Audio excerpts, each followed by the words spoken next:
அஸ்ஸலாமு அலைக்கும். Hi friends, எல்லோரும் எப்படி இருக்கீங்க? சேஃபாக நலமாக இருப்பீங்க அப்படின்னு நம்புகிறேன். அல்ஹம்துலில்லாஹ் நாங்களும் நல்லாயிருக்கோம். இன்றைக்கான வீடியோவில் அதிகமான ரெசிபீஸ் கிடையாது, ப்ரிப்ரேஷன் கிடையாது. எப்போதும் அந்த மாதிரி தானே பார்த்துட்ருக்கோம். ஒரு சேஞ்சுக்கு என்னுடைய டே எப்படி இருக்கும், கேமராவுக்கு பின்னாடி என்னெல்லாம் நடக்கும், அப்புறம் நீங்கள் என்கிட்ட கேட்ட ஒரு சில டிப்ஸ் இந்த மாதிரி தான் ஷேர் பண்ணியிருக்கேன். அது கூடவே சாண்ட்விச் மேக்கர் வாங்கியிருக்கேன். அதோட அன்பாக்சிங் ரிவ்யூலாம் எப்படி இருக்குங்கிறத சொல்லியிருக்கேன். நீங்கள் சாண்ட்விச் மேக்கர் பற்றி மட்டுமே பார்க்க வந்திருக்கீங்க அப்படின்னா நேராக 17வது நிமிஷத்துக்கு மேலே போயிடுங்க. அங்கே தான் சொல்லியிருக்கேன். அதுக்கு முன்னாடி இந்த வீடியோவில் என்னுடைய டே எப்படி போகும், அதில் ஒரு சில டிப்ஸ் ஐடியாஸ் எல்லாமே கொடுத்துருக்கேன். கண்டிப்பாக உங்களுக்கு யூஸ்ஃபுல்லாக இருக்கும் அப்படின்னு நம்புகிறேன். இன்ட்ரெஸ்ட் இருக்கிறவங்க வீடியோ கண்டினியூவாக பாருங்கள். புதுசாக பார்க்குறவங்க வீடியோ பிடிச்சிருந்தா சப்ஸ்கிரைப் பண்ணி எனக்கும் சப்போர்ட் பண்ணுங்கள். Welcome to rose petals.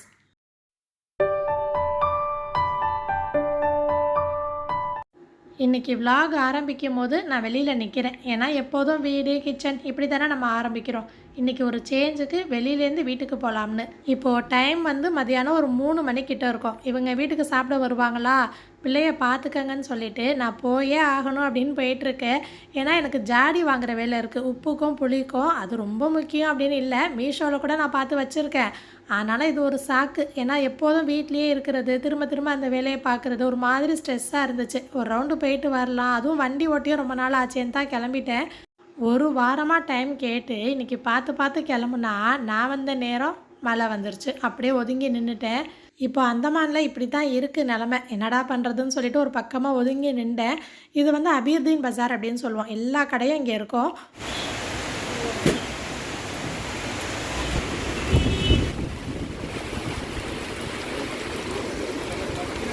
10 நிமிஷம் வெயிட் பண்ணி பார்த்தேன். மழை விடுற மாதிரி இல்லை. அதுக்கு எதுக்க வந்து டிஎஸ்ஜின்னு சொல்லிட்டு இந்த மாதிரி ஒரு சூப்பர் மார்க்கெட் இருக்குது.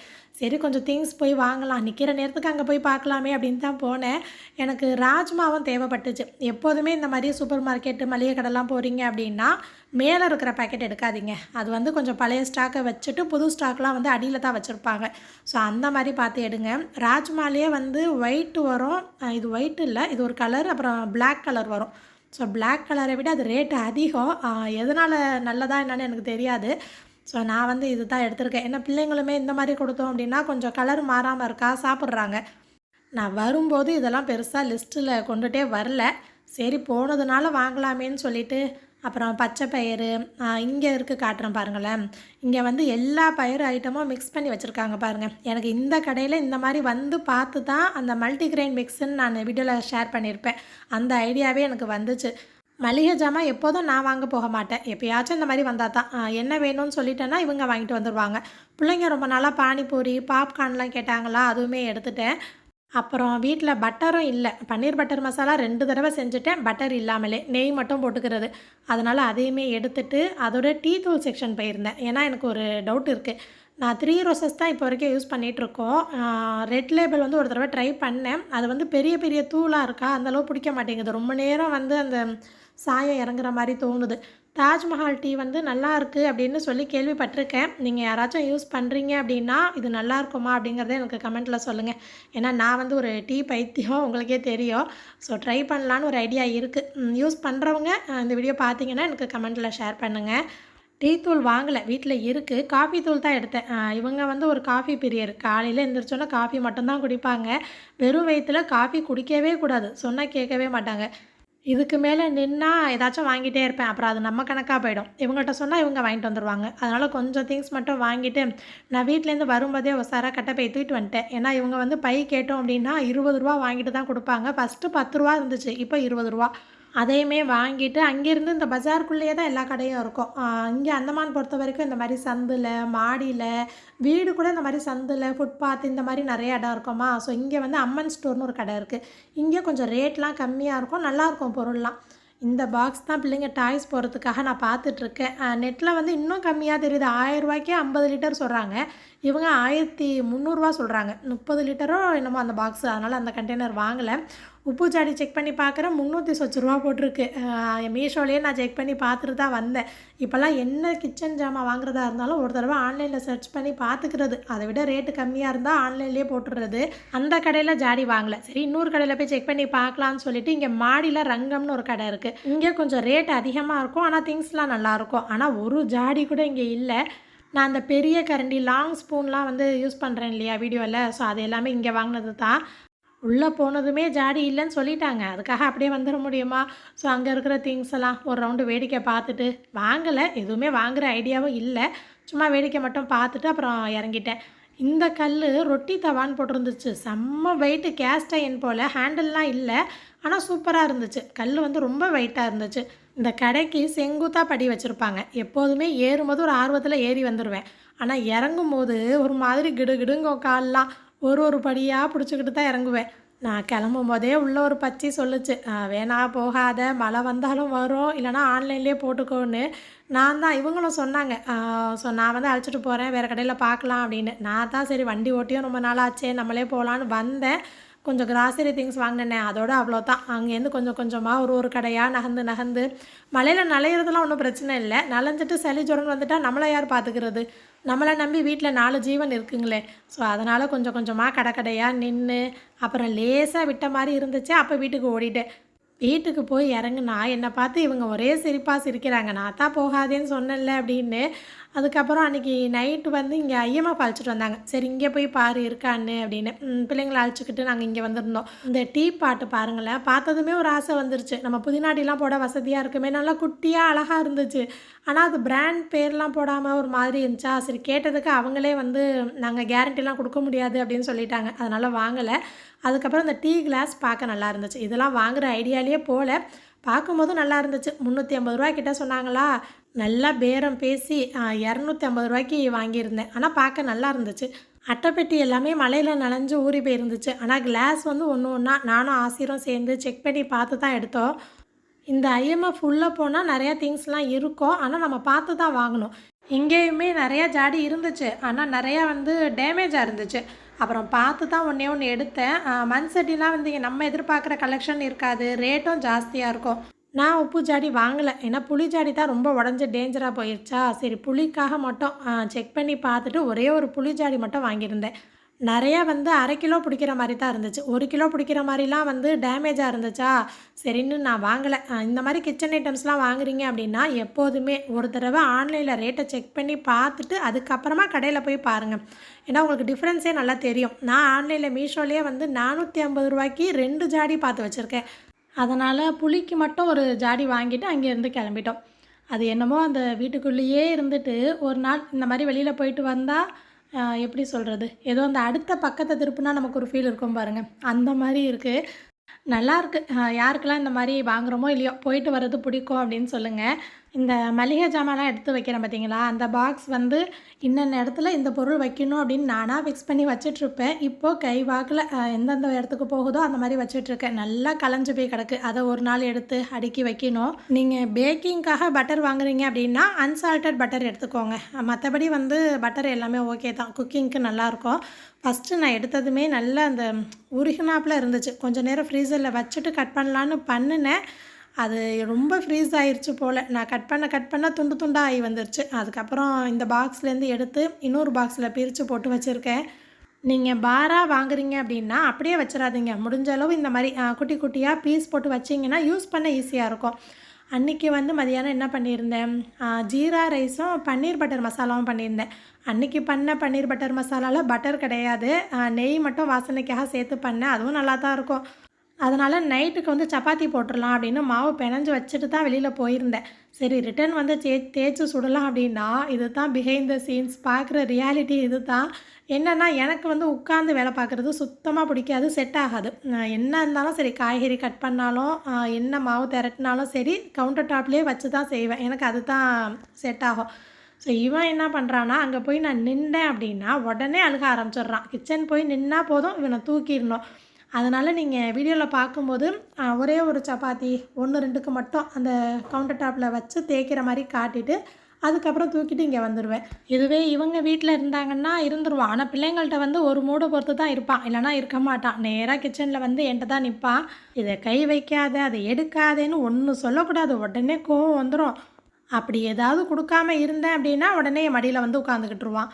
அதனால் நிறைய நாள் இப்போ நைட்டுக்கு வந்து சோறே வச்சிடுறது சேர்த்து எல்லாருமே சாப்பிட்றது. இப்போ இதை தூக்கிட்டு ஓடிட்டான் பாருங்கள். எல்லா சப்பாத்தியுமே தேய்ச்சி மடிச்சிருவேன். நான் வந்து அந்த அடுக்கு சப்பாத்தி தான் போடுவேன் இல்லையா? ஸோ இப்போ வீடியோ எடுக்கிறேன் அப்படின்னா இந்த இடத்துல ஒன்றே ஒன்று மட்டும் தேய்ச்சி காட்டிடுவேன். இப்போ நான் காட்டுற மாதிரி.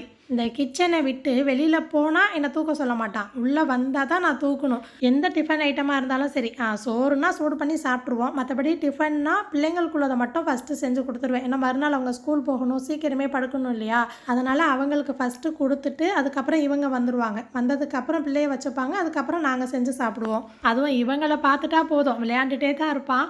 அவன் சீக்கிரம் தூங்குகிற நேரம்னா 11 மணி நைட்டு. அதுதான் சீக்கிரம். இல்லைனா வந்து 12, 1 அந்த மாதிரி கூட ஆகும். எனக்கு அந்த மாதிரி தூங்கிட்டு காலையில் எழுந்திருக்கவே ரொம்ப கஷ்டமாக இருக்கும். அந்த ப்ரிப்ரேஷன்லாம் செஞ்சு வைக்கிறதுனால எனக்கு ஈஸியாக போயிடும்.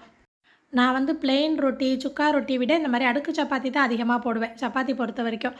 கூடவே பன்னீர் மசாலா வச்சு சாப்பிட்டாச்சு. இந்த பக்கம் ஜீரா ரைஸுமே கொஞ்சம் இருந்துச்சு. என்ன சாப்பாடாக இருந்தாலும் சரி, மதியானம் சமைச்சது மிச்சம் இருக்குன்னா ஒன்று நான் இல்லைனா இவங்க ஷேர் பண்ணி சாப்பிட்ருவோம். எங்களுக்குள்ளே சோறுக்கு தான் டிமாண்டாக இருக்கும். யார் சாப்பிட்றா அப்படின்னு கேட்டுகிட்டே இருப்போம். எனக்கெல்லாம் வந்து சோறு சாப்பிட்டா தான் தூக்கம் வர மாதிரி இருக்கும். நான் வந்து இந்த மாதிரி ஸ்பெஷல் ரைஸு, பிரியாணி, பலவசோலாம் நைட்டில் சாப்பிட மாட்டேன். வெறுஞ்சோறாக தான் எடுத்துப்பேன். இவங்க சாப்பிட்ருவாங்க இன்றைக்கி. நீங்களாம் வந்து நைட்டில் சோறு சாப்பிடுவீங்களா, டிஃபனாங்கிறதையும் சொல்லுங்கள். இந்த கிளாஸை வாங்கும்போது ஒன்றும் தெரியல, இப்போ எடுத்து வைக்கும்போது கண்ணு கொழுப்பு, தேவையில்லாமல் வாங்கிட்டோமோ அப்படின்னு தோணுது. புதுசாக கிளாஸ்லாம் வாங்கியிருக்கோம், வீட்டுக்கு யாராவது வந்தால் நல்லாயிருக்கும் அப்படின்னு நினச்சிட்டே எடுத்து வச்சேன்.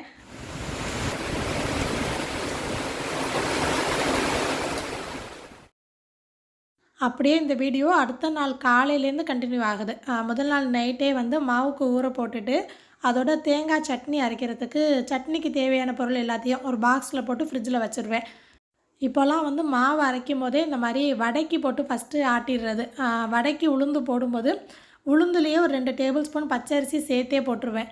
இப்போலாம் மாவு என்ன விட்டாலும் நான் மாவை விடுறதா இல்லை, ரொம்ப கஷ்டமாக இருக்குது. சில நேரம் வேலை பார்க்க விட மாட்டேங்கிறானா, அப்போல்லாம் வந்து நைட்டில் என்ன பண்ணுறதுன்னு மண்டையை பிச்சுக்கிற மாதிரி இருக்குது. அதனால் மாவுக்கு போட்டு ஆட்டி வச்சிடுறது. எனக்கு இந்த மாதிரி ஸ்கூல் போகிற டைமில் மாவு ஆட்டுறது தான் ஈஸி. பிள்ளைங்கள அனுப்பினோமா அந்த கையோடையே மாவு வேலையும் முடிஞ்சிடும். பிள்ளைங்க ஸ்கூலுக்கு வந்து இன்றைக்கி வடை தான் கொடுத்து விட போகிறேன். 11 மணிக்கு தானே இங்கே ஸ்நாக்ஸ் மாதிரி சாப்பிடுவாங்க. ஸ்கூலுக்கு மட்டும் கிடையாது, காலையில் டிஃபனுமே எல்லாேருக்கும் வடை தான். இப்போது அதுக்குள்ளே வேலை தான் பார்த்துட்ருக்கேன். நீங்கள் வீடியோவில் அப்படியே பார்த்துட்டு வாங்க. அதுக்கிடையில் ஒரு சின்ன விஷயம் மட்டும் நான் ஷேர் பண்ணிடுறேன். இப்போது ரீசெண்டாக தான் நம்ம சேனலில் 1 lakh சப்ஸ்கிரைபர்ஸ் ரீச் பண்ணோம். அதுக்கப்புறம் நான் போடுற முதல் லாங் வீடியோ இது. அல்ஹம்துலில்லாஹ் உங்கள் எல்லாருக்கும் இந்த இடத்துல நான் மறுபடியும் தேங்க்ஸ் சொல்லிக்கிறேன். ஆனால் அந்த டைமில் எனக்கு அதிகமாக வந்த கமெண்ட்டாக இருக்கட்டும், இன்ஸ்டாகிராமில் மெசேஜாக இருக்கட்டும், எல்லாருமே கேட்டது பொதுவான ஒரு விஷயம். எங்களை மாதிரி சின்ன யூடியூபர்ஸ்க்கு டிப்ஸு கொடுங்க, எங்களுக்காகவும் துவா செய்யுங்க அப்படின்னு. கண்டிப்பாக இன்ஷா அல்லாஹ் நான் உங்கள் எல்லாருக்காகவும் துவா செய்கிறேன். ஆனால் எனக்கு ஒன்று புரியல, அது என்ன சின்ன யூடியூபர், இப்போ உங்கள் பார்வைக்கு நான் எப்படி தெரிகிறேன், இதுவே 10 லட்சம் சப்ஸ்கிரைபர்ஸ் இருப்பாங்க, அவங்க பார்வைக்கு நான் எப்படி இருப்பேன்? ஸோ யூடியூபர் அப்படின்னா நீங்கள், நான் எல்லாருமே இங்கே ஒன்று தான். சப்ஸ்கிரைபர்ஸும் வியூஸும் தான் ஒவ்வொருத்தவங்களுக்கும் மாறும். ஸோ எப்போதுமே இனிமேல் சின்ன யூடியூபர் பெரிய யூடியூபர்னு சொல்கிற மைண்ட் செட்டை விட்டுருங்க. ஏன்னா நான் அந்த மாதிரி நான் யூடியூப் ஸ்டார்ட் பண்ணதுலேருந்து இப்போ வரைக்கும் நினச்சதே கிடையாது. நான் யூடியூபுக்கு வேணும்னா ஒரு 4 டிப்ஸு நான் ஃபாலோ பண்ணுறத ஷேர் பண்ணுறேன். முதல்ல நம்ம சப்ஸ்கிரைபர்ஸை எண்ணிக்கையாக கவுண்ட்டாக பார்க்க வேணாம். நம்ம முன்னாடி ஒரு 500 பேர் இல்லைன்னா 1000 பேர் வந்து நின்னா எப்படி இருக்கும்? ஏன்னா 500 சப்ஸ்கிரைபர் எனக்கு இருக்கும்போது நான் ரொம்ப ஃபீல் பண்ணேன், இவ்வளோ நாள் கழிச்சு இப்போ தான் 500 வந்திருக்கான்னு. அப்போ என் தம்பி சொன்ன வார்த்தை இது. அதனால் எண்ணிக்கையாக பார்க்காதீங்க. 2வது, நம்ம வீடியோ போடுற இடத்துலேருந்து மட்டும் யோசிக்கக்கூடாது, பார்க்குறவங்க இடத்துலேருந்தே யோசிக்கணும். நம்ம வீடியோவை நம்மளாலேயே திரும்ப பார்க்க முடியுமா, நம்ம எப்படி கொடுத்துருக்கோங்கிறத ரிப்பீட்டடாக பார்த்தாலே நம்ம என்ன தப்பு பண்ணியிருக்கோன்னு தெரிஞ்சிடும். 3வது, கண்டினியூட்டி. அதுதான் ரொம்ப ரொம்ப யூடியூபுக்கு முக்கியம். எனக்கும் அப்பப்போ மிஸ் ஆகும். ஏன்னா ஏதாச்சும் ஒரு ரீசன்னாலும் நம்மளால் வீடியோ போட முடியாது இல்லையா? அது நமக்கு தான் காரணமாக தெரியுமே தவிர யூடியூபுக்கு புரியாது. அவங்கள பொறுத்த வரைக்கும் நம்ம வீடியோ போட்டால் நம்மளை ரெக்கமெண்ட் பண்ணோம், அப்படி இல்லைன்னா ரெக்கமெண்ட் பண்ணாது. ஸோ முடிஞ்ச அளவுக்கு நானும் சரி கண்டினியூட்டியாக ஃபாலோ பண்ணுவோம். லாஸ்ட்டாக சொன்னாலும் இது தான் ரொம்ப முக்கியம். நீங்களாக இருந்து வீடியோ போடுங்க. ஏன்னா இப்போ என்னையே வந்து ஸ்டார்டிங்லலாம் பார்த்தீங்கன்னா யூடியூபுக்கு ஏற்ற மாதிரி தான் நான் பேசுவேன். அது செஞ்சுக்கலாம், பண்ணிக்கலாம் அப்படின்லாம் பேசினது ஒரு செயற்கையா தெரிஞ்சுச்சு. அதுக்கப்புறம் நான் எப்படி இருக்கனோ, நான் என்ன மாரி வீட்ல பேசுவேனோ, என் பக்கத்துல ஒருத்தவங்க உட்காந்தா எப்படி பேசுவேன், அதே மாரி தான் பேச ஆரம்பிச்சேன். நான் வந்து ஸ்டைலிஷா பேசுற மாரி, நம்ம வாய்ஸ மாத்தி பேசுற மாரிலாம் நெறைய ஆப்ஷன் இருக்கு. இப்ப என் பசங்க பார்த்தா என்ன நெனைப்பாங்க, "நம்ம இம்மி இப்படி இல்லையே, இப்படிலாம் பேச மாட்டாங்களே" அப்படின்னு. ஸோ உங்க அடையாளத்த எங்கேயுமே விட்டு குடுத்துறாதீங்க. ஏன் சொல்கிறேன்னா, என் கைக்கு, என் வாய்ஸ்க்கு நல்ல கமெண்ட்ஸும் வந்திருக்கு. ஒரு மாதிரி கமெண்ட்ஸும் வந்திருக்கு. இது சோஷியல் மீடியா. நம்ம எல்லாத்தையுமே போட்டு குழப்பிக்க கூடாது. நல்லத மட்டும் எடுத்துக்கிட்டு முன்னாடி போயிட்டே இருக்கணும். நான் எப்படியோ, நான் அப்படி தான் இருந்து போட்டுட்ருக்கேன். ஸோ என்ன சொல்ல வரேன்னா, நீங்களா இருந்து போடுங்க. அதுதான் முக்கியம். ஸோ இதுக்கப்புறம் நம்ம விலாக கன்டின்யூ பண்ணலாம். ஸோ இது வந்து தேவையில்லாத ஒரு டீ. மணி 12:15 ஆயிருச்சு. இன்னும் கொஞ்சம் நேரத்தில் சாப்பிட போகிறோம். இப்போ ரொம்ப டீக்கு வந்து நான் அடிக்ஷனாக இருக்கேன். எனக்கே தெரியுது. அதுவும் விலாக்லாம் பார்க்கும்போது நம்ம இவ்வளோ டீ குடிக்கிறோமா? அப்போ சும்மானாலே எவ்வளோ குடிப்போம்? அப்படின்லாம் யோசிச்சுட்ருக்கேன். என்னன்னா, அந்த மூடு ஸ்விங்குன்னு சொல்லுவாங்க இல்லையா? ஸோ ரொம்ப ஸ்ட்ரெஸ் ஆகுது அப்படின்னு, அதுக்காக குடிச்சு குடிச்சு இப்போ ரொம்ப அதிகமா குடிக்கிறேனோ அப்படின்னு தோணுது. கண்டிப்பா வந்து அத கம்மி பண்ணணும். கம்மி பண்ணிக்கிட்டே வரணும். இதெல்லாம் வந்து யாரும் ஃபாலோ பண்ணாதீங்க. ஸோ இதெல்லாம் ரொம்ப நல்ல விஷயம் கிடையாது. அன்னைக்கு வந்து நான் கோழி ஆனந்த் தான் காய்ச்சிருந்தேன். இது வந்து எக்ஸ்பெரிமெண்டல் ஆணம். புதுசா ட்ரை பண்ணேன். இன்னும் கொஞ்சம் ஆல்டர் பண்ணி நான் ரெசிபி கண்டிப்பா ஷேர் பண்றேன். இவனுக்கு எப்படி தான் மூக்குல வேக்கும்னு தெரியாது. கரெக்ட்டா நான் சோறு வடிக்கிறப்ப முழிச்சுருவான். அவன் இன்னும் இந்த உலகத்துக்குள்ளே வரல. இப்போ தான் தூங்கி முழிச்சிருக்கானா, என்னை விட்டு இறங்கி நிற்கிறதே பெரிய விஷயம். நானும் ஒன்று ஒன்றா பேசி விளையாட்டு காமிச்சிட்டு, ஏன்னா கிட்ட போனேன் அப்படின்னா உடனே தூக்க சொல்லிடுவான். நிறைய நாள் வந்து சோறு குழஞ்செல்லாம் போயிருக்கு. ஏன்னா அவனை வச்சுக்கிட்டுலாம் நான் செய்யவே மாட்டேன் கிட்டலாம். இப்போ நிறைய இன்சிடெண்ட்லாம் நம்ம பார்க்குறோம் இல்லையா? ஸோ சேஃப்டி ரொம்ப முக்கியம். அப்படி இப்படின்னு குரங்கு வித்தெல்லாம் காமிச்சு சோறை வடிச்சிட்டேன். இங்கே எப்படின்னா சோறு குழஞ்சு போனாலும் இவங்களுக்கும் ஆசிரியருக்கும் ரொம்ப பிடிக்கும். எனக்கு சுத்தமாக பிடிக்காது. சோறு வந்து உதிரி உதிரியாக இருக்கணும். அப்போ தான் எனக்கு பிடிக்கும். நான் தான் வந்து சாப்பிடும்போது நல்லா இருக்கணும் அப்படின்னு எதிர்பார்ப்பேன். ஆனால் வீட்டிலலாம் எப்படி இருந்தாலும் அட்ஜஸ்ட் பண்ணிப்பாங்க. ஏதாச்சும் 1, 2 தப்புன்னா கிண்டல் பண்ணுவாங்க. சைட் டிஷ்லாம் காய்கறி எதுவுமே பண்ணலை. சரி வீட்டில் புதினா மல்லி நிறையா இருந்துச்சா, சட்னி அரைச்சிடலாம் அப்படின்னு எடுத்து வச்சுருக்கேன். மல்லி புதினா எல்லாமே நல்லா ஒரு கைப்பிடி ஃபுல்லாக எடுத்துட்டு, புளி அப்புறம் பச்சை மிளகாய், ஒரு பல்லாரி வெங்காயம், தேங்காய் எடுத்திருக்கேன். இது எல்லாத்தையும் வதக்கி அரைக்காதீங்க. அதை விட இந்த மாதிரி பச்சையாக அரைக்கிறது தான் ரொம்ப ரொம்ப உடம்புக்கு நல்லது. ஏன்னா அதோட சத்து எல்லாமே டைரெக்டாக போய் சேருமா, ரொம்ப நல்லது. இதில் நான் ஒரு தப்பு பண்ணிட்டேன். என்னென்னா ஃபஸ்ட்டு தேங்காவை போட்டு கொரப்பாக அரைச்சிட்டு அதுக்கப்புறம் தான் மற்ற பொருள்லாம் எப்போதுமே சேர்ப்பேன். ஏதோ ஒரு ஞாபகத்தில் எல்லாத்தையுமே ஒன்றா போட்டுட்டேன். இது என்ன ஆகும்னா தேங்காய் கொஞ்சம் அரைப்படாமல் இருக்கும். அதுக்காக சொல்கிறேன். இல்லைனா தேங்காய் துருவி சேர்த்தா நீங்கள் எல்லாத்தையும் ஒன்றாவே சேர்த்துடலாம். உப்பு வந்து ரொம்ப கம்மியாக சேர்த்துக்கோங்க. ஏன்னா இலையா பார்க்கும்போது நமக்கு அதிகமாக தெரியும். அரைஞ்சோன்னா கம்மியாக போயிடும். நம்ம சேர்த்த பல்லாரி வெங்காயமே தண்ணி விடும். அதனால் தண்ணிலாம் சேர்க்க வேணாம். தேவைப்பட்டால் தெளித்த மாதிரி சேர்த்துக்கோங்க. கடைசியாக ஒரு கைப்பிடி ஃபுல்லாக சின்ன வெங்காயம். எங்கள் புவா வந்து இப்படி தான் அரைப்பாங்க. போட்டு ஒரு சுற்றி இறக்கிடுவாங்களா, அந்த வெங்காயம் சரியாக அரைப்பட்டிருக்காது. அப்போ சட்னியோடு சேர்த்து கடித்து சாப்பிட சூப்பராக இருக்கும். ஸோ பச்சை மிளகாய் புளிலாம் நம்ம காரத்துக்கு ஏற்ற மாதிரி தான் அட்ஜஸ்ட் பண்ணிக்கலாம். அன்றைக்கி வந்து கோழியானம் மல்லி புதினா சட்னி, அது கூட முட்டை. அதோட ஈவினிங்க்கு மேலே தான் மறுபடியும் கிச்சன் வந்திருந்தேன். முன்னாடியே வந்து 2 கைப்பிடி ஃபுல்லாக பாதாம் வந்து ஊற வச்சுருந்தேன். எனக்கு வந்து முக்கியமாக பிரியாணி செய்யும்போது, கீர் ரெசிபி இந்த பாயாசம்லாம் ஏதாவது பண்ணுறேன் இல்லையா, அப்போ வந்து பாதாம்லாம் ஊற வச்சு அரைச்சி போடுவேன். அதுக்கு அதே மாதிரி குருமாக்கெலாம் வந்து அந்தந்த நேரத்தில் எடுத்து ஊற வச்சு, அதை வேற ஊற வச்சு அரைக்கணுமா அப்படின்னு அலுப்பாக இருக்குது. சரி சும்மா இருக்கிற நேரத்தில் இந்த மாதிரி செஞ்சு வச்சுக்கலாம் அப்படின்னு சொல்லிட்டு அந்த தோலை ஊற வச்சுட்டு சுடு தண்ணி போட்டு ஊற வச்சுருவேன். சீக்கிரமே தோல் எடுக்க வந்துடும். கொஞ்சம் நேரம் அந்த ஈரப்பதம் போகட்டும். அந்த ஊற வச்சுருந்த தண்ணியை வந்து மணி பிளான்ட்டுக்கு ஊற்றிட்டேன். ஸோ இது வந்து ஒரு அன்பாக்சிங், அது கூட ரிவ்யூவும் பார்த்துடலாம். சாண்ட்விச் மேக்கர் பல வருஷமாக நான் கார்ட்லேயே போட்டு வச்சுருந்தது. என்கிட்ட கிரில் பேன் இருக்குது. ஸோ அதிலே சாண்ட்விச் பண்ணிடுறோம் எதுக்குன்னு சொல்லிட்டு போட்டே வச்சுருந்தேன். அது இது போட்டு வைக்கல, சாண்ட்விச் மட்டும் செய்கிற மாதிரி கிரில் பிளேட் மட்டும் வச்சு வரோம் இல்லையா, அது தான் போட்டு வச்சுருந்தேன். அதுக்கப்புறம் ஆசிர் தான் ரொம்ப நாளாக வந்து வேஃபல் கேட்டுகிட்டே இருந்தான். சரி கேட்கும்போது நம்மளும் ஹெல்த்தியாக ஏதாவது ஸ்நாக்ஸ்லாம் செஞ்சு கொடுக்கலாம் அப்படின்னு சொல்லிட்டு இந்த 3 in 1 சாண்ட்விச் மேக்கர் வந்து வாங்கியிருக்கேன். இதோட பேர் வந்து ட்ரெட்டில்னு படிக்கணுமா என்னன்னு தெரியல. அந்த ப்ரொனவுன்சியேஷன் ஆர் சைலண்ட்டாக என்னன்னு தெரியல. நான் பார்த்ததில் ரேட் எனக்கு இது அஃபோர்டபுளாக இருந்துச்சு. அந்த கேட்டலாக்லாம் வரும் இல்லையா, ஸோ எப்போவுமே நான் படித்து பார்ப்பேன். ஏதாவது நமக்கு தெரியாத விஷயம் அதில் போட்டிருக்கோம் அப்படின்னு. அதே மாதிரி ஓப்பன் பண்ணதுமே எதுவும் டேமேஜ் இருக்கா அப்படின்னு ஃபுல்லாக செக் பண்ணி பார்த்துட்டேன். இந்த தெர்மோக்கோல் அட்டைலாம் எடுத்து வச்சுருக்கேன், எதுக்காவது யூஸ் பண்ணிக்கலான்னு. எலக்ட்ரானிக் ஐட்டம்ஸ்லாம் ஏதாவது வாங்குறீங்க அப்படின்னா, ஒன்று பிராண்டை பாருங்கள். 2வது அதோட வாட்ஸ் கணக்கு போட்டிருக்கோம் இல்லையா, 700, 800 அப்படின்னு, அதில் கவனமாக இருங்க. ஏன்னா வாட்ஸ் அதிகமாக இருந்துச்சு அப்படின்னா நமக்கு சேஃப்டியாகவும் இருக்கும். அதே சமயம் எனர்ஜி அதிகமாக கொடுத்து நமக்கு சீக்கிரம் வேலை ஆகும். 2 பார்த்து வச்சுருந்தேன். ஒண்ணு ஐபெல் அப்படின்னு போட்டிருந்துச்சு. அது வந்து 750 வாட்ஸ்ன்னு போட்டிருக்கு. இது வந்து 800 வாட்ஸா இருந்துச்சு. அதனால இத ஆர்டர் போட்டிருந்தேன். பல வருஷத்துக்கு அப்புறம் இன்னைக்கு தான் ரொம்ப யோசிச்சு வாங்கினேன். ரேட் வந்து 2000 கிட்ட வந்துச்சு.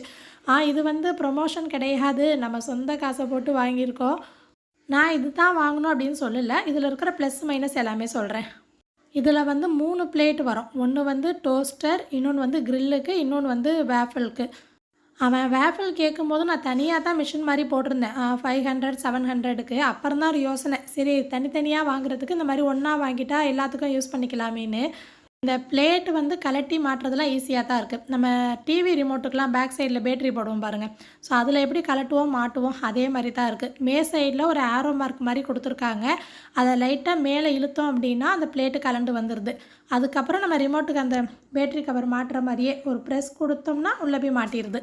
இதோட பிளேட் வந்து வெயிட்லெஸ்ஸா தான் இருக்குது. எனக்கு ஒரு டவுட் என்னென்னா, இந்த கிரில் பிளேட் மாட்டுறேன் இல்லையா, இதில் வந்து சாண்ட்விச் பிரெட் வைக்க முடியுமான்னு தெரியல. ஏன்னா ரொம்ப அகலமாக இல்லை. நான் வெறும் சாண்ட்விச் மேக்கர் வந்து போட்டு வச்சுருந்தப்ப அது நல்லா அகலமாக தெரிஞ்சிச்சு. இது கொஞ்சம் ஒடுக்கமாக அந்த பிரெட்லாம் நம்ம யூஸ்வலாக வீட்டில் வாங்குவோம் பாருங்கள், அந்த சைஸ்க்கு கரெக்டாக இருக்குது. நான் மோஸ்ட்லி சாண்ட்விச் பிரெட் வாங்க மாட்டேன். அந்த மில்க் பிரெட்லேயே தான் பிள்ளைங்களுக்கு சாண்ட்விச் பண்ணி கொடுப்பேனா, சரி ஓகேன்னு சொல்லிட்டு நான் வச்சுக்கிட்டேன். நீங்கள் வந்து யோசிச்சுக்கோங்க. அப்படி என்னைக்காச்சும் சாண்ட்விச் பிரெட் வாங்கினா கூட தவால போட்டு டோஸ்ட் பண்ணிக்கலாம் அப்படின்னு நினச்சிட்ருக்கேன். ஸோ இப்போ வந்து வீட்டில் பிரெட் இல்லை. வேஃபில் வேண்டா செஞ்சு பார்க்கலாம் அப்படின்னு சொல்லிட்டு நல்லா வாஷ் பண்ணிவிட்டு அதை தான் மாட்டி வச்சுருக்கேன். எனக்கு டிசைன் ரொம்ப பிடிச்சிருந்துச்சு. பார்க்க நல்லா இருந்துச்சு.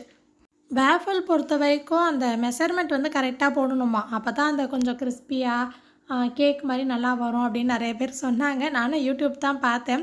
அதில் பார்க்கும்போது நம்மக்கிட்ட எல்லா பொருளும் இருக்கிற மாதிரி ஒரு ஷார்ட்ஸ் பார்த்தேன். அதுவுமே வந்து ஹெல்த்தியாகவும் இருந்துச்சா, சரி ட்ரை பண்ணிடலாம் அப்படின்னு சொல்லிட்டு ஃபஸ்ட்டு எழுதி வச்சுக்கிட்டேன். ஏன்னா நம்மளா பண்ணுறோம் அப்படின்னா கை தானாக போயிட்டு எல்லாத்தையும் எடுத்து போட்டுருவோம். இது பார்த்து பண்ணுறோம் அப்படிங்கும்போது ஃபஸ்ட்டு எழுதிக்கிட்டு அதுக்கப்புறம் ட்ரை பண்ணலாம் அப்படின்னு. நான் வேணா உங்கள்கிட்ட அப்படியே ஸ்க்ரீனில் காட்டுறேன் பாருங்கள். நீங்கள் இதை அப்படியே ஒரு ஸ்க்ரீன்ஷாட் வேணும்னா எடுத்து வச்சுக்கோங்க. கரெக்டாக இருந்துச்சு, பர்ஃபெக்டாக இருந்துச்சு. இது வந்து வேஃபிலா தான் பண்ணணும் அப்படின்லாம் கிடையாது. பேன் கேக் மாதிரி கூட நம்ம தோசைக்கல்ல போட்டு எடுக்கலாம். இல்லைனா குழிப்பணியார சட்டியில் கூட பணியாரம் மாதிரி சுட்டு எடுக்கலாம். ஸோ ராகி மாவு 1/4 கப், கோதுமை மாவு 1/4 கப், 1 டேபிள் ஸ்பூன் ஃபுல்லாக எல்லாவே கொட்டிருச்சு. அப்புறம் கொஞ்சமாக எடுத்து போட்டுக்கிட்டேன். ஸோ 1 டேபிள் ஸ்பூன் ஃபுல்லாக வந்து cocoa powder, 1/2 teaspoon baking powder, 1/2 teaspoon வெண்ணிலா எசன்ஸு, 25 கிராம் கிட்ட வந்து மெல்டட் பட்டர், 100 ml பால். நான் வந்து பாக்கெட் பால் தான் சேர்த்துருக்கேன். ஒரு 3 டேபிள் ஸ்பூன் கிட்ட நாட்டு சர்க்கரை. இதுதான் அளவு போட்டிருந்தாங்க. நம்ம ரொம்ப ஆர்வக்கோளாறா ஏதோ எல்லாம் தெரிஞ்ச மாதிரி ஒரு பிஞ்ச் உப்பு வேறு நான் சேர்த்துட்டேன். ஏன்னா உப்பு சேர்த்தா கொஞ்சம் தூக்கலாக இனிப்பாக காட்டுமே அப்படின்னு நினச்சி சேர்த்தேன். அதுக்கப்புறம் தான் யோசனை வருது, நாட்டு சர்க்கரையிலே கொஞ்சம் உப்பு லேசாக இருக்கும். ஸோ அதனால தான் அவங்க செஞ்சவங்க உப்பு போடலை போல். இதுதான் ஆர்வக்கோளாறு. அதனால் நீங்கள் வந்து உப்பு ஒரு பிஞ்சு சேர்க்க வேணாம். நாட்டு சர்க்கரையிலேயே கொஞ்சம் லேசான உப்பு தன்மை இருக்கும். அதோட அந்த பட்டர் தான் வந்து கணக்கு கரெக்டாக தெரியல. ஓரளவு கணக்கு பார்த்து ஒரு 25 கிராம் மாதிரி போட்டிருப்பேன். நல்லா சூடாக இருக்கும் போதே அந்த மாவில் சேர்த்து மிக்ஸ் பண்ணிடலாம். அப்போ தான் அந்த லைட்டாக கிறிஸ்பினஸ் வருது. அது கூட பாலும் சேர்த்துட்டு நல்லா மிக்ஸ் பண்ணிட்டேன். அவங்க சொன்ன அளவுக்கு எனக்கு திக்காக இந்த மாதிரி இருந்துச்சு. ரொம்ப திக்காக இருக்கோ அப்படின்னு சொல்லிட்டு இன்னும் கொஞ்சமாக ஒரு 3 டேபிள் ஸ்பூன் அளவுக்கு நான் பால் சேர்த்து மிக்ஸ் பண்ணேன். எழுதி வச்சு போட்டும் பேக்கிங் பவுடரை மறந்துட்டு அப்புறமா போட்டேன். இந்த பேட்டரே நல்லா வாசமாக சூப்பராக இருந்துச்சு. பார்க்கும்போது ஏதோ சாக்லேட்டு செஞ்சு வச்சுருக்கிற மாதிரி. நம்ம ஃபஸ்ட்டு ப்ளக்கில் மாட்டிட்டு ஸ்விட்சை ஆன் பண்ணோன்னா 2 லைட் எரியுது. அதுக்கப்புறம் நல்லா ஹீட் ஆயிடுச்சு அப்படின்னா ஒரு லைட் ஆஃப் ஆகிட்டு ஒரு லைட்டு மட்டும் எரியுது. ஏதோ புதுசாக பண்ணிகிட்ருக்கேன்னு சொல்லிட்டு பின்னாடி வந்து என் பிள்ளைங்க நிற்கிறத பாருங்கள். இவரை பாருங்கள். நான் பார்க்குறேன்னா திட்டுறனோ என்னமோன்னு சொல்லிட்டு ஓடுறான். அவன் கையில் சாக்லேட் இருக்குது. அப்படி இல்லைன்னா என்னை தூக்க சொல்லிட்டு வந்து நிற்பான். நான் வந்து கொடுக்க மாட்டேன், வாங்கிடுவேனா. அதுக்காக ஒளிஞ்சு நின்றுட்டுருக்கான். இந்த பக்கம் ஒரு லைட் வந்து ஆஃப் ஆயிடுச்சு. அப்போனா நல்லா ஹீட் ஆயிடுச்சுன்னு அர்த்தம். ஃபுல்லாக வந்து பட்டரை வந்து அப்ளை பண்ணிவிட்டு நம்ம ரெடி பண்ண பேட்டரில் மொத்தம் 4 வேஃபல் தான் வரும் போல். நீங்கள் பேன் கேக்காக செய்கிறீங்கன்னா ஒரு 6 அந்தளவுக்கு செய்யலாம். நான் ஃபஸ்ட் டைம் தான் செய்கிறேன் இல்லையா, அதனால் நடுவில் மட்டும் கொஞ்சமாக தான் ஊற்றுனேன். எப்படி இருக்குன்னு டேஸ்ட்டு பார்த்துக்கலாம்னு. ஏன்னா ஒரு தயக்கம் இருக்கும்ல. முதல்ல மூடினோன்னே 2 லைட் எரியும். நல்லா குக் ஆயிடுச்சு அப்படின்னா அது ஒரு லைட் ஆஃப் ஆயிடுது. டைமிங் பார்த்திங்கன்னா ஒரு 3 நிமிஷம் எடுத்துக்குது. சாண்ட்விச்சுக்குமே அதே மாதிரி தான் 3 நிமிஷம் ஆகுது. இந்த பக்கம் பாதாம் வந்து ஃபேன் காற்றுலேயே தான் வச்சுருந்தேன். நல்லா ஈரப்பதம்லாம் போனோன்னே இந்த மாதிரி கிளாஸ் ஜாரில் போட்டு வச்சுட்டேன். இதோட அருமை இப்போ தெரியாது. நம்ம குருமாக்கோ இல்லைனா பிரியாணிக்கெலாம் யூஸ் பண்ணுவோம் பாருங்கள் எடுத்து. அப்போ தான் எவ்வளோ வசதியாக இருக்குது அப்படின்னு தோணும். ஏதாவது மில்க் ஷேக்லாம் போடுறோம் அப்படின்னா கூட ஈஸியாக இருக்கும் எடுத்து போட்டுக்கிறதுக்கு. அதுவும் ஊற வச்ச பாதாம சும்மாவே சாப்பிட்லாம். அதுவுமே நல்லது தான் இல்லையா? ஸோ இந்த பக்கம் ஒரு லைட் ஆஃப் ஆகி இப்போ ஒரு லைட்டு மட்டும் இருக்குது, அவ்வளோதான். திறக்கும்போதே அப்படி ஒரு வாசம் நல்ல மணமாக இருந்துச்சு. அந்த கிறிஸ்பி ஆகும் அப்படின்னு சொல்லுவாங்கல்ல, ஸோ அந்த அளவு கிறிஸ்பியாக இல்லை. நான் வந்து இன்னொரு தடவை க்ளோஸ் பண்ணி வச்சேன். ஒருவேளை இன்னொரு தடவை வச்சா அந்த கிறிஸ்பி ஆகுமோ என்னமோன்னு. வேஃபல்னால் எப்படி இருக்கும்லாம் எனக்கே தெரியாது. ஆசிரியர் தான் கேட்டுகிட்டே இருந்தான். ஸோ அங்கங்கே கொஞ்சம் கிறிஸ்பியாக இருந்துச்சு. மற்றபடி சாப்பிட்றதுக்கு ஒரு கேக்கு சாப்பிட்ற மாதிரியே, கேக்கை வந்து தோசை மாதிரி ஊற்றினா எப்படி இருக்கும் அந்த மாதிரி ஒரு டேஸ்ட்டில் இருந்துச்சு. இந்த ஸ்டிக் வந்து எங்கள் மச்சி தான் வாங்கி கொடுத்தாங்க. அந்த தேன்லாம் எடுத்து அழகா இப்படி நம்ம ஊற்றலாம் அப்படின்னு. நான் அதுக்கப்புறம் யூஸ் பண்ணவே இல்லையா, சரி அந்த டேட்ஸ் சிரப் தான் செஞ்சு வச்சுருந்தோம் இல்லையா, அதை வச்சு அப்படியே ஊற்றலாம் அப்படின்னு ஊற்றுனேன். அது அந்தளவு அழகாக வரல, ஆனால் ஓரளவு மேலெல்லாம் ஊற்றிட்டேன். நம்ம ரெடி பண்ண பேட்டருக்கு இதே மாதிரி ஒரு 4 வேஃபல் வந்துச்சு. ஃபுல்லாக அந்த பாக்ஸ் மாதிரி ஊற்றுனா 3 வரும்னு நினைக்கிறேன். ஸோ அதுக்கு தகுந்த மாதிரி நம்ம கூட குறைச்சா சேர்த்துக்கலாம். பரவாயில்லையோன்னு தோணுது எனக்கு. ஏன்னா கேக்லாம் வச்சா 40-45 நிமிஷம் ஆகுது இல்லையா? கிட்டத்தட்ட அந்த ராகி சாக்லேட் கேக் பண்ணியிருந்தேன் பாருங்கள், அதே மாதிரி டேஸ்ட்டில் தான் இருந்துச்சு. ஆசிருக்கு பிள்ளைங்களுக்கு ரொம்ப பிடிச்சிருந்துச்சு. எனக்கு இப்போ தான் ஒவ்வொரு ஐடியாவாக வருது. ஏன் இனிப்பாக மட்டும் செய்யணும், நம்ம வந்து வெஜிடேபிள் பேன் கேக் மாதிரிலாம் செய்யலாம், வேஃபல் வந்து வெஜிடேபிள்லாம் போட்டு செய்யலாம் அப்படின்னு. இருங்க நான் உங்ககிட்டேயும் காட்டுறேன் பாருங்கள். நல்லா வந்து கேக் மாதிரி உள்ளெல்லாம் நல்லா வெந்து சூப்பராக இருந்துச்சு. நான் கேமரா கிட்ட காட்டுறேன். உங்களுக்கு தெரியுதா இல்லையான்னு சொல்லிட்டு ரொம்ப கிட்ட கொண்டு வந்துட்டேன். கண்ணா தெரியலன்னு திட்டாதீங்க. சரி பரவாயில்ல, நம்ம தேவையில்லாமல் வாங்கலை, ரெசிபி சக்ஸஸ். அதுவும் ஹெல்த்தியாகவும் இருக்குது இல்லையா? எனக்கு ரெசிபியும் சக்ஸஸாக வந்துருச்சா. எனக்கு இந்த ப்ராடக்ட் ரொம்ப பிடிச்சிருந்துச்சு. நீங்கள் இது தான் வாங்கணும் அப்படின்னு நான் சொல்லலை. நான் வந்து அமேசானில் வாங்கும்போது கீழே ரிவ்யூ கொடுத்துருப்பாங்கள்ல எல்லாம், ஸோ அதெல்லாம் பார்த்து தான் வாங்கினேன். இப்போ தான் யோசிக்கிறேன், நம்ம எப்போதுமே ரிவ்யூ பார்த்து தான் வாங்குகிறோம், ஆனால் நான் வாங்குகிற எந்த பொருளுக்குமே ரிவ்யூ போட்டதே இல்லை. போட்டால் நிறைய பேருக்கு யூஸ்ஃபுல்லாக இருந்திருக்குமே அப்படின்னு இப்போ தான் யோசிக்கிறேன். ஸோ இதுக்கப்புறம் இதை போய் வைக்கிறதுக்கு ஒரு இடம் தேடணும். ஸோ போன வாரம் லாங் வீடியோ போடாததுக்கு இந்த வாரம் கொஞ்சம் லென்த்தாகவே கொடுத்துட்டேன்னு நினைக்கிறேன். எத்தனை பேர் கடைசி வரையும் பார்த்துருக்கீங்கன்னு தெரியல. உங்களுக்கு பிடிச்சிருந்தா வழக்கம் போல் நான் கேட்குறது தான், பிடிச்ச கலரில் ஒரு ஹார்ட்டை கொடுங்க. என்ன நினைக்கிறீங்கன்னு கண்டிப்பாக எனக்கு கமெண்ட் பண்ணி சொல்லுங்கள். வீடியோ ஃபுல்லாக பார்த்த உங்களுக்கு தேங்க்யூ.